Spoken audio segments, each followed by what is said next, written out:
Hi everyone, this is Professor Anil Joshi. I represent Commerce Funda. I am going to come out with one exciting crash course specifically dedicated for CMA and CA students.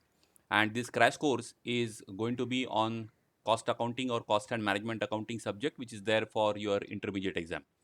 Now, this crash course is going to be of 10 sessions, each session being of 2 hours.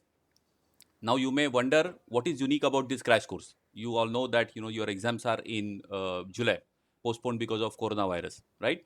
So in this crash course, what I'm going to do is I'm going to dedicate this crash course mainly for practical problem solving, because this is the subject where students find it extremely difficult to understand and solve the problems. Theory is something which the students can always go through the study modules and learn. There are so many different types of materials available to learn theory. But when it comes to actual problem solving, that is where they struggle. They do not have a quick access to the professors, and they don't know whom to approach. And especially during these corona times, when there are no lectures happening, no classes happening, I thought this will be a very good forum for the students to learn this subject and make best use of this extended time available for the exam. So just to give you a glimpse of how I am going to take these 10 sessions, let me share a screen.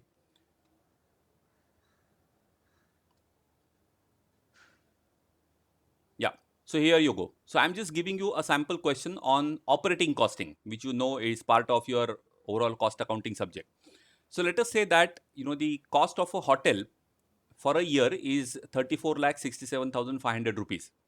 And let us say there are 100 single rooms and 30 double rooms in that hotel. And hotel wants to earn 20% profit on sales for that particular year. And the double room charges obviously are going to be higher as compared to single room charges, and they are going to be 1.5 times the single room charges. So you have to decide how much the hotel should charge for each type of room, that is single room and double room, per year. Now, we should solve this question. So the cost of the hotel for the full year is 34 lakh 67,500, but that is the cost, and the hotel wants to earn 20% profit. Now, this 20% profit is not 20% of cost, it is 20% of sales. That means what we are saying is you should not take 20% of 34 lakh 67,500, because 34 lakh 67,500 is the cost, and this 20% is 20% of sales. So now, and this is one area where students actually struggle. So what this particular sentence means? It means that if your sales are say 100 rupees, that means the hotel wants to earn a profit of 20. So because it is 20% of sales. So if sales is 100 and profit is 20, what it obviously means is the cost is 80 rupees. That means what we also understand from this is that my profit is supposed to be 1/4 of my cost, right? If 80 is my cost, my profit is supposed to be 20. So 1/4 of my cost is supposed to be the profit, and I know the cost. So this is the cost. So 1/4 of that is supposed to be the profit for the full year for this hotel. The cost is what is given, which is 34 lakh 67,500. Obviously, cost plus profit will be the revenue for the year for this hotel, right?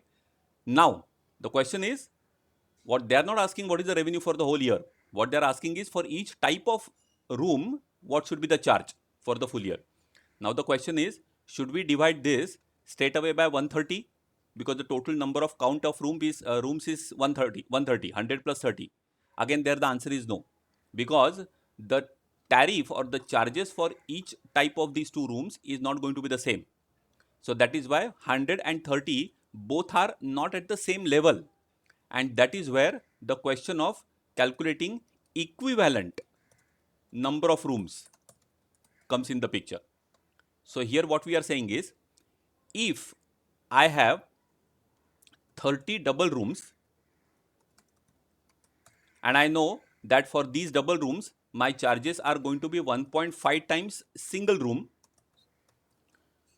That means it is as good as saying that whether I have 30 double rooms or whether I have 30 into 1.5, that is 45 single rooms, both will give me the same revenue.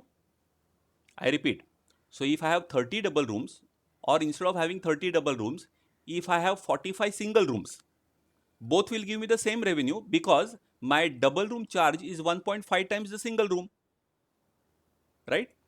So 30 double rooms are equivalent to 45 single rooms. And on top of that, I also have 100 single rooms. That means now if I ask you, tell me the total equivalent number of single rooms, my answer will be 100 plus 45.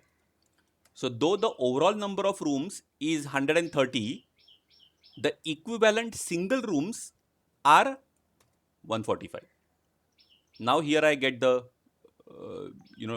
solution for my question. So if the overall revenue for the year is this much, and I have 145 single rooms,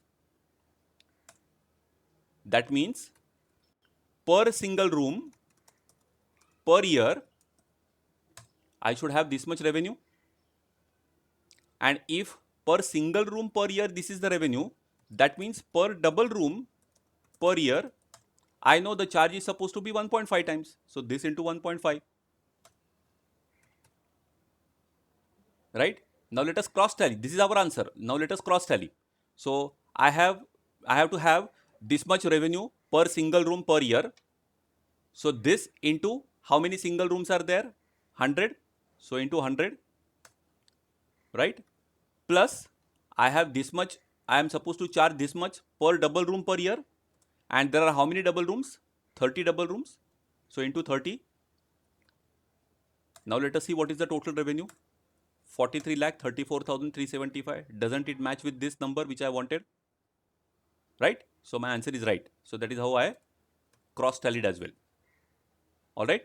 So, this is just a glimpse. As I said, this is how I am going to solve the questions in this crash course.